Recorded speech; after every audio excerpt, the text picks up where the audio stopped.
अस्सलाम वालेकुम dear student. आज हम डिस्कस करेंगे डॉन न्यूज़पेपर का ओपिनियन जिसका टाइटल है वाटर फ्यूचर।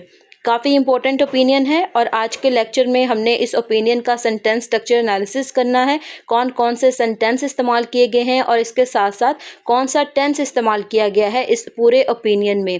आज हम सेंटेंस स्ट्रक्चर के साथ साथ क्रिटिकल एनालिसिस भी करेंगे इस ओपिनियन का।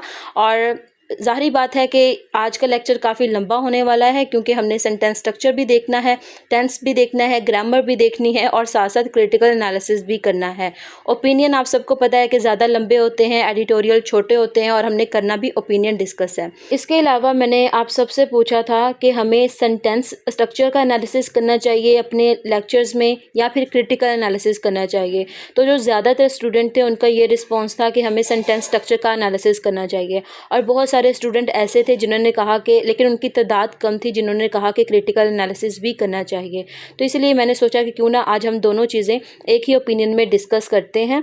और फिर अगर आपका अच्छा रिस्पॉन्स रहा, अगर आपने इतनी लंबी वीडियो देख ली, तो उसके बाद हम क्या करेंगे कि डेली इसी तरह ओपिनियन को डिस्कस किया करेंगे जिसमें सेंटेंस स्ट्रक्चर का एनालिसिस भी होगा, क्रिटिकल एनालिसिस भी होगा और बाकी जो ग्रामर होती है वो भी डिस्कस किया करेंगे। तो स्टार्ट करते हैं हम आज का ओपिनियन और इसकी ओपनिंग लाइन्स हैं। The UN's recently released World Water Development Report 2025 has amplified का मतलब होता है बढ़ा देना, concerns मीन परेशानी को, about the water future of the Indus Basin, full stop और यहाँ पर होता है हमारा सेंटेंस कंप्लीट। अच्छा, अब इस सेंटेंस में ये बताया गया है कि अभी रिसेंटली यूएन की तरफ से एक रिपोर्ट रिलीज़ की गई है जिसका टाइटल है वर्ल्ड वाटर डेवलपमेंट रिपोर्ट 2025 और उसमें जो डाटा बताया गया है, जो फैक्ट बताए गए हैं, उसने हमारी परेशानी को बढ़ा दिया है क्योंकि उसमें बात की गई है वाटर फ्यूचर के बारे में कि फ्यूचर में पानी की बहुत कमी होने वाली है, ख़ास तौर पर इंडस बेसिन में। और अब अगर हम ओवरऑल बात करें कि सेंटेंस स्ट्रक्चर कौन सा है, सेंटेंस की कौन सी टाइप इस्तेमाल की गई है इस सेंटेंस में, तो ये एक कम्प्लेक्स सेंटेंस है। अब आप सबको पता है कि कम्प्लेक्स सेंटेंस कौन सा होता है, जिसमें एक इंडिपेंडेंट क्लॉज होता है जो कि मेन क्लॉज होता है सेंटेंस का, और एक जो है वो डिपेंडेंट क्लॉज होता है जिसमें हमें एडिशनल इन्फॉर्मेशन दी जाती है और ये डिपेंडेंट क्लॉज इंडिपेंडेंट क्लॉज पर डिपेंड कर रहा होता है। तो इस सेंटेंस में बिल्कुल इसी तरह ही है जैसे कि दी यूएन एक सब्जेक्ट है, रिसेंटली रिलीज्ड वर्ब है, वर्ल्ड वाटर डेवलपमेंट रिपोर्ट 2025, ये भी एक हमारे पास सब्जेक्ट ही आ जाता है। हैज़ एम्पलीफाइड ये भी वर्ब है और कंसर्न्स हमारे पास ऑब्जेक्ट आ जाता है। और आगे वाला जो सेंटेंस है जो कि प्रपोजिशनल फ्रेज है, about the water future of the Indus basin, ये हमें एडिशनल इन्फॉर्मेशन दे रहा है पहले वाले सेंटेंस के बारे में कि ये जो रिपोर्ट आई है इसने हमारी परेशानी बढ़ा दी है। लेकिन किसके बारे में रिपोर्ट है, ये है वाटर फ्यूचर के बारे में। और किसके है, आगे मज़ीद इन्फॉर्मेशन दी गई है कि water future of the Indus basin, Indus basin के बारे में बात की गई है, उसके फ्यूचर की बात की गई है इस रिपोर्ट में। तो ये हमारे पास कम्प्लेक्स सेंटेंस आता है। अच्छा, अगर अब हम टेंस की बात करें कि इस सेंटेंस में कौन सा टेंस इस्तेमाल किया गया है, तो आप सबको पता है कि यहाँ पर हैज़ एम्पलीफाइड है और हैज़ और हैव का इस्तेमाल किया जाता है प्रेजेंट परफेक्ट टेंस में कि एक ऐसा काम जो कि पास्ट में हो रहा था और अभी तक हो रहा है। तो ये यहाँ पर बात की गई हैज़ एम्पलीफाइड। हम पहले भी परेशान थे पानी को लेकर और अभी भी है जो है ना, हमारे कंसर्न्स हैं, हम अभी भी परेशान हैं पानी को लेकर और हमारी मज़ीद दिन जैसे जैसे वक्त गुजरता जाएगा हमारी परेशानी बढ़ती जाएगी। About the water future of the Indus basin, तो ये हमारे पास आता है प्रेजेंट परफेक्ट टेंस। अगर यहाँ पर हैड होता, हैड एम्पलीफाइड होता, तो हमने कहना था कि एक ऐसा एक्शन था जो कि पास्ट में हुआ था और पास्ट में ही ख़त्म हो गया था, इसका प्रेजेंट के साथ कोई भी ताल्लुक नहीं है। लेकिन यहाँ पर हैज़ एम्पलीफाइड ने हमें बताया कि ये एक ऐसा एक्शन है, एक ऐसा काम है जो कि पास्ट में भी हो रहा था और अभी तक प्रेजेंट में भी हो रहा है। अब हम आगे वाला सेंटेंस पढ़ते हैं। दी रिपोर्ट, दी क्या है, डेफिनेट आर्टिकल है, हमें पता है कि किस रिपोर्ट के बारे में बात की जाने लगी है। दी रिपोर्ट, रिपोर्ट नाउन है और ये दोनों मिलके बन गए नाउन फ्रेज। पेंट्स आ ग्रिम पिक्चर, पेंट्स आ ग्रिम पिक्चर एक एक्सप्रेशन है जिसमें हमें ये बताया गया है कि जो सिचुएशन है ना वो बहुत डिप्रेसिंग है, नागवार है। पेंट्स एक वर्ब है, आ आर्टिकल है, ग्रिम एडजेक्टिव है और पिक्चर भी एक नाउन है। ऑफ क्या है, प्रपोजिशन है। रीट्रीटिंग ग्लेशियर्स, अच्छा ये बड़ी इंपॉर्टेंट टर्म है। रीट्रीटिंग ग्लेशियर्स का क्या मतलब होता है, मैं आपको ये समझाती हूँ। और आपने पता क्या करना है कि ये जो इस तरह के वर्ड्स होते हैं ना, आपने जो भी आपका ये टॉपिक होगा, अगर आप इन्वायरमेंटल साइंस के स्टूडेंट हैं या आपने कोई भी क्लाइमेट से रिलेटेड ऐसे तैयार करना है, तो आप इस तरह के वर्ड्स नोट डाउन कर लिया करें। रीट्रीटिंग ग्लेशियर्स का मतलब होता है जैसे हर साल जो है वो विंटर में बर्फ़बारी पड़ती है, और एक पहले तय जमी होती है बर्फ़ की, और उसके ऊपर और बर्फ़बारी पड़ती है, और वो ज़्यादा पहाड़ जो होता है ना वो बड़ा हो जाता है बर्फ़बारी की वजह से। और फिर जब गर्मियाँ आती हैं तो वो जो ऊपर वाली तय होती है वही पिघल के हमारे जो समंदर हैं उसमें पानी जाना शुरू हो जाता है। लेकिन क्या हो कि अगर बर्फ़बारी ना हो, जैसे इस साल जो है वो विंटर बहुत छोटा सा था, उसका टाइम पीरियड बहुत छोटा था और बर्फ़बारी भी इतनी कोई ख़ास नहीं हुई, तो अब क्या होगा कि इस गर्मियों में जो पहले से पहाड़ों के ऊपर बर्फ़ जमी थी वो पिघलेगी और उसका पानी हम इस्तेमाल करेंगे। रीट्रीटिंग ग्लेशियर्स का मतलब यही होता है कि बर्फ़ का कम पड़ना और पहले वाली बर्फ़ का ज़्यादा पिघलना। तो ये टर्म आपने याद रखनी है और पेपर में इसी तरह इस्तेमाल करनी है। रीट्रीटिंग एक एडजेक्टिव है, ग्लेशियर नाउन है, डैट रिलेटिव प्रोनाउन है जो कि रिलेट कर रहा है ग्लेशियर्स को आगे वाले सेंटेंस पर, जो कि एक डिपेंडेंट क्लॉज है। रिलेटिव प्रोनाउन जो है ये इंट्रोड्यूस करवाता है डिपेंडेंट क्लॉज को। हैव क्या है, हैव ऑक्सिलरी वर्ब है। इम्पैरल्ड, इम्पैरल्ड का मतलब होता है डिस्ट्रॉय कर देना, तबाह कर देना। दी फ्यूचर, फ्यूचर क्या है, नाउन है। ऑफ बिलियंस, बिलियंस भी एक नाउन है, एक नंबर है। डिपेंडेंट, डिपेंडेंट एडजेक्टिव है। On glacier melting, glacier melting एक नाउन फ्रेज आ जाता है हमारे पास। और ओवरऑल ये टेंस हमारे पास कम्प्लेक्स सेंटेंस बनता है जिसमें ये बताया गया है कि अगर इसी तरह रीट्रीटिंग ग्लेशियर्स होते रहे, पहले वाली बर्फ़ पिघलती गई और उसके ऊपर मज़ीद बर्फ़बारी ना हुई, तो क्या होगा कि एक दिन पहाड़ों के ऊपर बर्फ़ नहीं रहेगी, ग्लेशियर सारे पिघल जाएंगे। उसके बाद पानी कहाँ से आएगा रिवर्स में, कहीं से भी नहीं आएगा। तो फिर आगे राइटर ने यहाँ पर जैसे कि मेंशन किया है कि that have imperilled the future of billions depend on glacier melting. तो जो लोग डिपेंड हो रहे हैं ग्लेशियर मेल्टिंग पर कि ग्लेशियर जब पिघलेंगे तो फिर उसका पानी इस्तेमाल करेंगे एग्रीकल्चर के लिए, अपने पीने के लिए, अपनी ज़रूरियात को पूरा करने के लिए, तो इनका जो फ्यूचर है वो डिस्ट्रॉय हो जाएगा। अब अगर हम टेंस की बात करें कि इस सेंटेंस में कौन सा टेंस इस्तेमाल किया गया है, तो इस सेंटेंस में टेंस इस्तेमाल किया गया है प्रेजेंट परफेक्ट टेंस। जैसे कि यहाँ पर है हैव इम्पीरियल्ड, वर्ब की थर्ड फॉर्म है, इम्पीरियल वर्ड होता है, और अगर वर्ब की थर्ड फॉर्म लगाई गई है ईडी लगाकर, तो हैव क्या है, ये इस्तेमाल किया जाता है प्रेजेंट परफेक्ट टेंस में। हैज़ और हैव का इस्तेमाल प्रेजेंट परफेक्ट टेंस में किया जाता है, और जब भी हैज़, हैव और हैड का इस्तेमाल आपने करना है तो इसके फ़ौरन बाद आपने वर्ब की थर्ड फॉर्म लगानी है। तो ये हमारा होता है यहाँ पर सेंटेंस कंप्लीट। अब हम आगे वाला सेंटेंस पढ़ते हैं।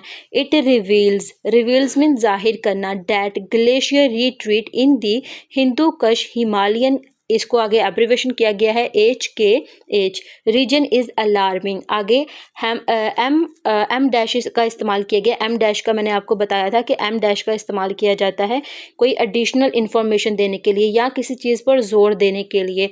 आगे जैसे कि हमें फैक्ट बताया गया, यहाँ पर जो एम डैश का इस्तेमाल किया गया है ना, वो जोर देने के लिए किया गया। जैसे ऊपर बताया गया ना कि इट रिवील्स, ये जाहिर करती है कि glaciers retreat in the Hindu कश हिमालय रीजन इज़ अलार्मिंग, कि बहुत ज़्यादा जो है वो ग्लेशियर्स पिघल रहे हैं बहुत तेज़ी के साथ। तो आगे हमें एडिशनल इन्फॉर्मेशन भी दी गई है और एम्फसाइज भी किया गया है, जोर भी दिया गया है फैक्ट बताकर कि 65% फास्टर ड्यूरिंग 2011 टू 2022। ये जो डैश है ना, इसको कहते हैं एन डैश। एक एम डैश होती है जो कि थोड़ी सी लंबी होती है, एन डैश थोड़ी सी छोटी होती है। और ये जो होती है ना ड्यूरिंग, ये जो ड्यूरिंग है ये है preposition, preposition of time, time को शो कर रहा है कि किस दौरान 2011 और 2022 के दौरान जो है वो 65% जो ग्लेशियर्स है वो तेज़ी के साथ मेल्ट होना शुरू हो गए हैं compared to the previous decades. Compared एक वर्ब है, वर्ब की थर्ड फॉर्म है। तो ओवरऑल ये वाला जो सेंटेंस है ये प्रेजेंट टेंस है और इसमें एक फैक्ट बताया गया है, एक हकीकत बयान की गई है। अगर अब हम बात करें सेंटेंस स्ट्रक्चर की कि ये सेंटेंस स्ट्रक्चर कौन सा है, कौन सी टाइप इसमें इस्तेमाल की गई है, तो ये कम्प्लेक्स सेंटेंस है, क्योंकि यहाँ पर डैट का इस्तेमाल जो किया गया है ना, ये सबऑर्डिनेटेड कंजक्शन के तौर पर किया गया है। और सबऑर्डिनेटेड कंजक्शन का इस्तेमाल किया जाता है कम्प्लेक्स सेंटेंस में जब हम एक डिपेंडेंट क्लॉज को और दूसरा इंडिपेंडेंट क्लॉज को आपस में कनेक्ट करवाते हैं तो हम रिलेटिव प्रोनाउन का और सबऑर्डिनेटेड कंजक्शन का इस्तेमाल करते हैं। तो इसमें एक डिपेंडेंट क्लॉज है और दूसरा इंडिपेंडेंट क्लॉज है और कम्प्लेक्स सेंटेंस बनता है और प्रेजेंट इंडेफिनिट टेंस है जिसमें हमें एक फैक्ट बताया गया है। और अब हम आगे वाला सेंटेंस पढ़ते हैं कि they are also melting faster than the global average. They are also melting faster than the global average एक सिंपल सेंटेंस है और इंडिपेंडेंट क्लॉज है, तो ये हमारे पास सिंपल सेंटेंस आ गया। अगर स्ट्रक्चर की बात करें और अगर हम टेंस की बात करें तो ये हमारे पास बनता है प्रेजेंट कंटिन्यूस टेंस, क्योंकि यहाँ पर आर का इस्तेमाल किया गया है और आर के साथ आई जो वर्ब है मेल्टिंग, इसके साथ आईएनजी लगाया गया है और मतलब कि जो सिलसिला है, जो काम है, एक्शन है, वो कंटिन्यू है, अभी तक जारी है कि they are also melting faster, कि अभी तक ये मेल्ट हो रहे हैं, सिर्फ पास्ट में नहीं हो चुके बल्कि हो भी रहे हैं। अब हम आगे वाला सेंटेंस पढ़ते हैं। दी HKH रीजन। HKH का मतलब है हिंदू कश हिमालयन रीजन, आगे कोमा। स्प्रेड ओवर, स्प्रेड एक वर्ब है, ओवर प्रपोजिशन है। 3500 किलोमीटर्स, ये आपके पास एक MCQs आ जाते हैं। आपको पता होना चाहिए कि ये जो हिंदू कश हिमालयन रीजन है ये कहाँ तक फैला हुआ है, ये 3500 किलोमीटर तक फैला हुआ है। इज़ ऑफ्टन, इज़ क्या है, हेल्पिंग वर्ब है। ऑफ्टन क्या है, एडवर्ब ऑफ फ्रीक्वेंसी है। हमें बताया जा रहा है कि अक्सर ऐसा होता है, अक्सर रेफ़र किया जाता है। रेफ़र क्या है, वर्ब है। टू एक हमारे पास आता है, टू होता है प्रपोजिशन और एज क्या है, सबऑर्डिनेटेड कंजक्शन। दी हमारे पास आर्टिकल आता है, वाटर एडजेक्टिव है, टैंक नाउन है, ऑफ प्रपोजिशन है। 10 जो है 10 लार्ज एशियन रिवर सिस्टम, ये हमारे पास पूरा प्रपोजिशनल फ्रेज बन जाता है। इंक्लूडिंग दी इंडस, इंडस क्या है, हमारे पास प्रॉपर नाउन है, इसी वजह से इसका जो फर्स्ट लेटर है वो कैपिटल में लिखा गया है। ओवरऑल ये सेंटेंस हमारे पास कम्प्लेक्स सेंटेंस बनता है क्योंकि यहाँ पर एज का इस्तेमाल किया गया है और एज सबऑर्डिनेटेड कंजक्शन होता है। अगर हम बात करें कि टेंस कौन सा इस्तेमाल किया गया है, ये तो ये प्रेजेंट इंडेफिनिट टेंस है और ये जो है इसमें हमें एक फैक्ट बताया गया है। इसके अलावा जैसे मैंने आपको बताया था कि MCQs आपने तैयार कर लेना है कि ये जो हिंदू कश हिमालयन रीजन है ये 3500 किलोमीटर तक फैला हुआ है और इसके अलावा इसको अक्सर जो है ना वो water tank of 10 large Asian river system भी कहा जाता है। अगर आपसे ये एक MCQs पूछा जा सकता है कि जो 10 लार्ज एशियन रिवर सिस्टम किसको कहा जाता है, तो आपको पता होना चाहिए कि हिंदू कश हिमालयन रीजन को कहा जाता है। आगे वाला अब हम सेंटेंस पढ़ते हैं। The basins of these rivers provide एक वर्ब है, वाटर ऑफ 1.9 बिलियन पीपल। ये अब आपके पास फैक्ट आ जाता है, इसको आपने अपनी फैक्ट बुक में नोट डाउन करना है कि इंडस बेसिन तकरीबन 1.9 बिलियन लोगों को पानी प्रोवाइड करता है। आगे है एम डैश आपको पता है इस्तेमाल किया जाता है एडिशनल इंफॉर्मेशन देने के लिए। नियरली क्या है, एडवर्ब है। क्वार्टर क्या होता है, फॉर एग्जांपल एक सर्कल ड्रा करते हैं, ये एक ज़मीन है, ठीक है, इसके अगर हम 4 हिस्से कर देते हैं तो ये जो इसका चौथा हिस्सा है ना, इसको हम कहेंगे quarter. Quarter of the world's population, मतलब इतने ज़्यादा लोगों को ये पानी प्रोवाइड करता है। तो ये हमारे पास आता है कम्प्लेक्स सेंटेंस जिसमें हमें एम डैश का इस्तेमाल करते हुए आगे एडिशनल इन्फॉर्मेशन दी गई है मेन क्लॉज की। आगे वाला अब हम सेंटेंस पढ़ते हैं। इन दी लॉन्ग टर्म हमारे पास प्रपोजिशनल फ्रेज आ जाता है। डिमिनिश का मतलब होता है गायब हो जाना, डिक्रीज हो जाना, कम हो जाना, और ये एक एडजेक्टिव है। Water flow are likely mean यकीनन। टू ट्रिगर एक वर्ब है जिसका मतलब होता है कि किसी चीज़ को पैदा करना, किसी चीज़ के लिए वजह बनना। ड्राउट्स मीन खुश्क साली। डैट क्या है, डैट सबऑर्डिनेटेड कंजक्शन है। मे एक मॉडल वर्ब है और आपको मैंने बताया था कि जो मे है ना इसका इस्तेमाल किया जाता है 3 चीज़ों के लिए। पहला पॉसिबिलिटी बताने के लिए, दूसरा परमिशन के लिए और तीसरा विश के लिए। फॉर एग्जांपल पॉसिबिलिटी, यहाँ पर ये जो इस्तेमाल किया गया ना, ये पॉसिबिलिटी बताई गई है कि अगर ऐसा हो सकता है। और परमिशन, जैसे मैंने आपको बताया था कि हम जब भी छोटे होते थे तो हम क्लास में एंटर होने के लिए परमिशन लेते थे कि मैम मे आई कम इन, तो तब हम परमिशन लेने के लिए इस्तेमाल करते थे। और विश के लिए करते हैं कि हम किसी को विश करते हैं कि मे यू लिव लॉन्ग, तो तब हमने विश के लिए इस्तेमाल करना होता है। किसी को दुआ देने के लिए इस्तेमाल करना होता है। तो ये 3 इसके इसका इस्तेमाल है और आपको पता होना चाहिए कि मे का इस्तेमाल हमने कब करना है। इंडेंजर फूड, फूड एक नाउन है, वाटर भी नाउन है, एनर्जी भी नाउन है, एंड लाइवलीहुड ये भी एक नाउन है, एंड कोऑर्डिनेटेड कंजक्शन है जो कि दो नाउन्स को आपस में कनेक्ट कर रहा है। यहाँ पर ये एक क्लॉज को आपस में कनेक्ट नहीं कर रहा है। यह सेंटेंस कम्प्लेक्स सेंटेंस है और हमने डैट पर फोकस करना है जो कि एक डिपेंडेंट क्लॉज को इंडिपेंडेंट क्लॉज के साथ कनेक्ट कर रहा है। और एंड यहाँ पर सिर्फ दो नाउन्स को, दो वर्ड्स को आपस में कनेक्ट कर रहा है जो कि इक्वल इन स्टेटस है। सिक्योरिटी इन द रीजन, इन क्या है, हमारे पास प्रपोजिशन है, दी रीजन नाउन फ्रेज है और प्रपोजिशन नाउन फ्रेज के साथ आ जाए तो वो प्रपोजिशनल फ्रेज बन जाता है। ओवरऑल ये कम्प्लेक्स सेंटेंस है। आगे वाला सेंटेंस पढ़ते हैं। रिसेंटली, रिसेंटली हमारे पास एक एडवर्ब है, कोमा। दी मेट ऑफिस, दी मेट ऑफिस हमारे पास नाउन फ्रेज आ जाता है। इशूड हमारे पास वर्ब की थर्ड फॉर्म है और आगे है आ हमारे पास आर्टिकल है। फ्रेश ड्राउट्स हमारे पास ऑब्जेक्ट है सेंटेंस का। वार्निंग इन दी कंट्री, इन दी कंट्री हमारे पास प्रपोजिशनल फ्रेज आ जाता है। अगर हम ओवरऑल बात करें ना तो ये हमारे पास, अगर स्ट्रक्चर की बात करें तो ये हमारे पास सिंपल सेंटेंस आता है और अगर हम टेंस की बात करें तो ये पास्ट में लिखा गया है। और ये जो रिसेंटली है जो कि एडवर्ब है, ये हमें बता रहा है कि इतनी कोई पास्ट की बात भी नहीं है, तकरीबन 1-2 मंथ की बात है। ये देखिए, आप अगर पास्ट का टेंस इस्तेमाल कर रहे हैं ना तो हमने कोई टाइम पीरियड शो करना है तो आप इस तरह के वर्ड्स लगा सकते हैं कि रिसेंटली, अभी कुछ महीने पहले, कुछ दिन पहले, कुछ हफ्ते पहले, ये इस चीज़ को डिस्क्राइब करेगा। ऐसा नहीं होगा कि कोई 2 साल पहले की बात कर रहे हैं आप, 3 साल पहले की बात कर रहे हैं। इसने हमें बता दिया कि अभी जो कुछ हफ्ते पहले, कुछ महीने पहले हमें मेट ऑफिस वालों ने एक वार्निंग दिया है कि आपके कंट्री में फ्रेश ड्राउट आ सकता है, खुश्क साली आ सकती है। अब हम आगे वाला सेंटेंस पढ़ते हैं। प्रोट्रैक्टेड का मतलब होता है प्रोलॉन्ग, लंबा, और आर्टिकल है। प्रोट्रैक्टेड हमारे पास एडजेक्टिव है। ड्राउट नाउन है, मतलब खुश्कसाली है। हैज़ क्या है, वर्ब है, हेल्पिंग वर्ब है। मैनिफेस्टेड का मतलब होता है जाहिर करना और ये वर्ब है, वर्ब की थर्ड फॉर्म है। इट्स सिवेरिटी का मतलब होता है शिद्दत। इन एम्प्टी, ये जो आगे वाला सारा क्लॉज बनेगा, in empty reservoirs and dwindling flow at barrages, ये हमारे पास प्रपोजिशनल फ्रेज बनता है। इन एम्प्टी मतलब खाली, रिजर्वियर्स मीन जो नहरें हैं, झीलें हैं, समंदर हैं, उनकी बात की जा रही है। एंड dwindling का मतलब होता है कमी आ जाना और रिड्यूस हो जाना, कम हो जाना, डिक्रीज हो जाना।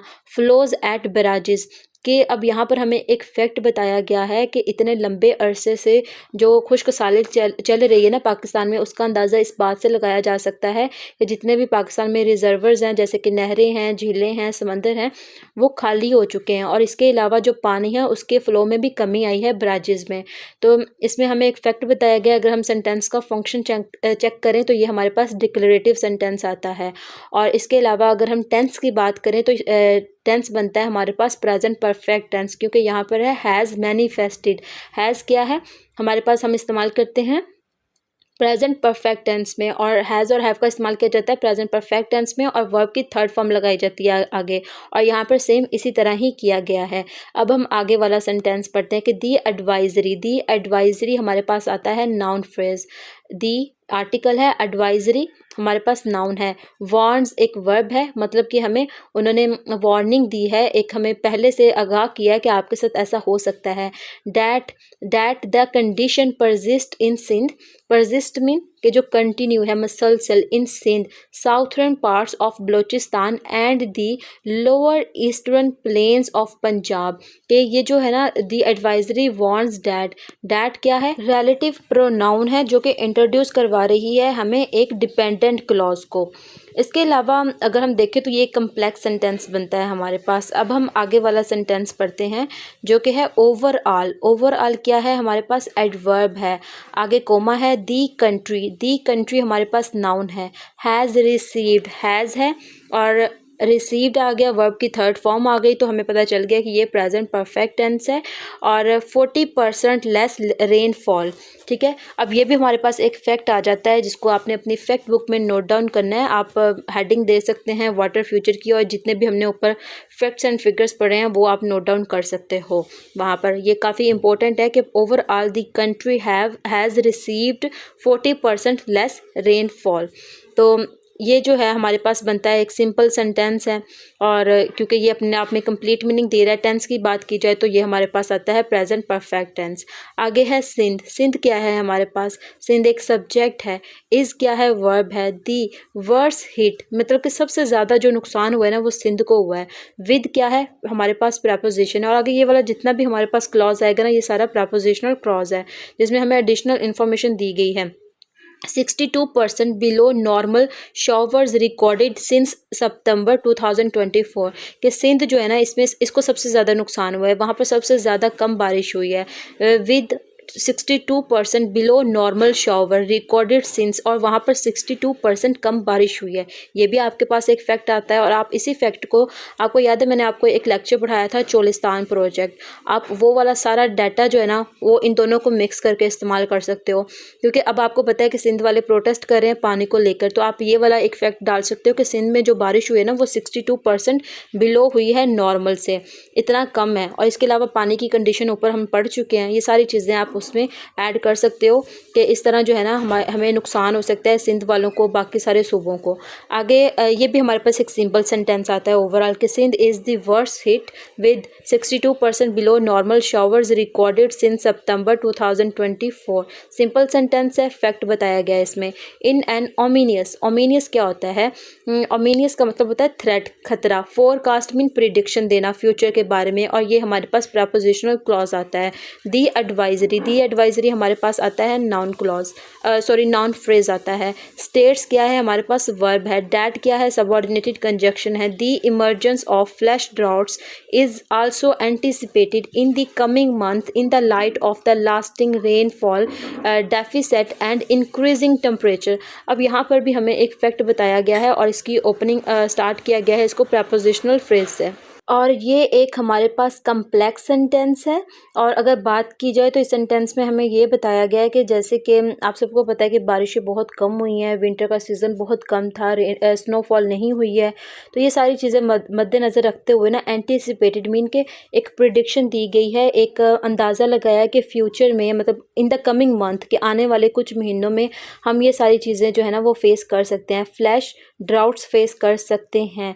इन दी लाइट ऑफ मीन के किस चीज़ से अंदाज़ा लगाया कि इस चीज़ से अंदाज़ा लगाया गया कि लास्टिंग रेनफॉल डेफिसिट, डेफिसिट का मतलब होता है कमी होना, एंड इंक्रीजिंग टेम्परेचर, जब जो है वो टेम्परेचर हाई हो जाएगा, पानी जो है वो कम होगा, बारिशें नहीं होंगी, तो क्या होगा कि हमारे पास आएगा फ्लैश ड्राउट्स।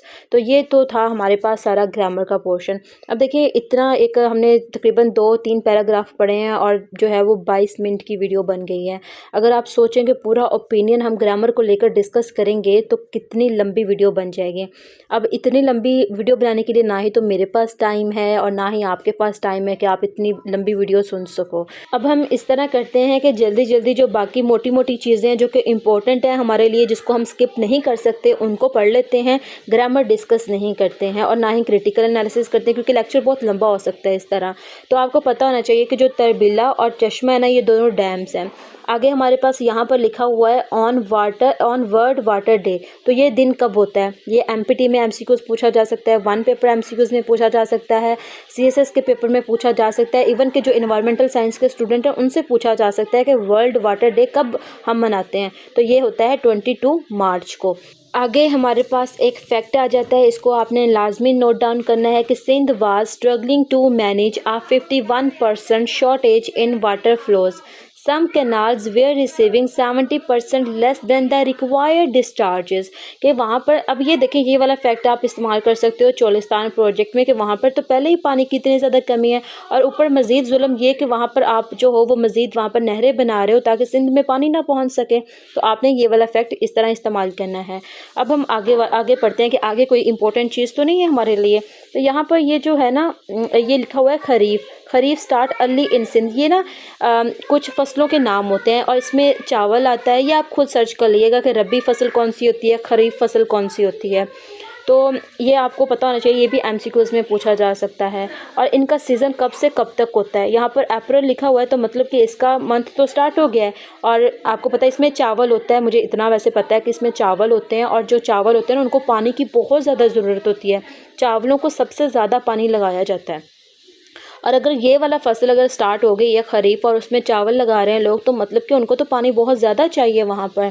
तो अब आगे यहाँ पर एक और है, ये जो है ना 40,000 आगे एक यूनिट का इस्तेमाल किया गया है, क्यूसेक। क्यूसेक जो है ना ये एक मेयरिंग यूनिट है, और सिर्फ जो है ना कोई लिक्विड चीज़ होती है जैसे पानी हो गया या कुछ और लिक्विड चीज़ को जो है ना मेयर करने के लिए हम इस यूनिट का इस्तेमाल करते हैं।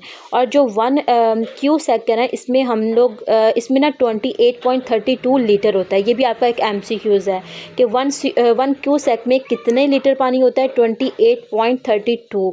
और ये यूनिट किस लिए इस्तेमाल किया जाता है, किसी भी लिक्विड चीज़ को मेयर करने के लिए। और अब आगे हम देखते हैं कि आगे कोई हमारे पास आता है फैक्ट, तो हम उसको भी देख लेते हैं। अच्छा ये देखिए यहाँ पर ना हमें बता ही दिया गया कि जो खरीफ क्रॉप्स है ना, इसमें होती है cotton, sugar cane, mangoes, bananas and vegetables. ये जो है ना ये खरीफ क्रॉप्स में होते हैं, और इसके अलावा बाकी जितने भी होंगे वो रबी फसल में होंगे। तो ये आपको पता होना चाहिए कि खरीफ फसल में कौन कौन सी चीज़ें आती हैं। कॉटन आता है, शुगर कैन आता है, मैंगोज़, बनानास एंड वेजिटेबल, और राइस भी इसी में ही आते हैं। और इसके अलावा ये भी आपके पास एक फैक्ट आ जाता है कि the Indus river system authority has declared का मतलब होता है ऐलान कर देना या सबको बता देना, रिपोर्ट पेश कर देना, 43% शॉर्टफॉल इन वाटर ड्यूरिंग अप्रैल। तो ये भी आप बता सकते हो कि पानी की इतनी कमी होती जा रही है पाकिस्तान में। इसके अलावा इस स्लाइड में जो हमारे पास एमसीक्यूज़ बनता है वो है कि आपको पता होना चाहिए कि वेस्टर्न रिवर्स कौन से हैं, और इसके अलावा हमारे पास ईस्टर्न रिवर्स कौन से हैं। तो वेस्टर्न रिवर्स में हमारे पास इंडस आता है, झेलम आता है, चेनाब आता है, और जो हमारे पास ईस्टर्न रिवर्स हैं उसमें हमारे पास रावी आता है, सतलुज आता है और ब्यास आता है। और ये दोनों इंपॉर्टेंट एमसीक्यूज़ हैं। मैंने पाकिस्तान अफेयर्स के पास्ट एमसीक्यूज़ सॉल्व किए थे, तो उसमें काफ़ी ज़्यादा एमसीक्यूज़ इसी तरह के आए हुए थे, और 1 पेपर एमसीक्यूज़ में भी ये एक इम्पॉर्टेंट एमसीक्यूज़ है। आपको पता होना चाहिए कि वेस्टर्न रिवर्स कौन से हैं पाकिस्तान के और ईस्टर्न रिवर्स कौन से हैं पाकिस्तान के। इसके अलावा इंटरव्यू में भी पूछा जा सकता है आपसे।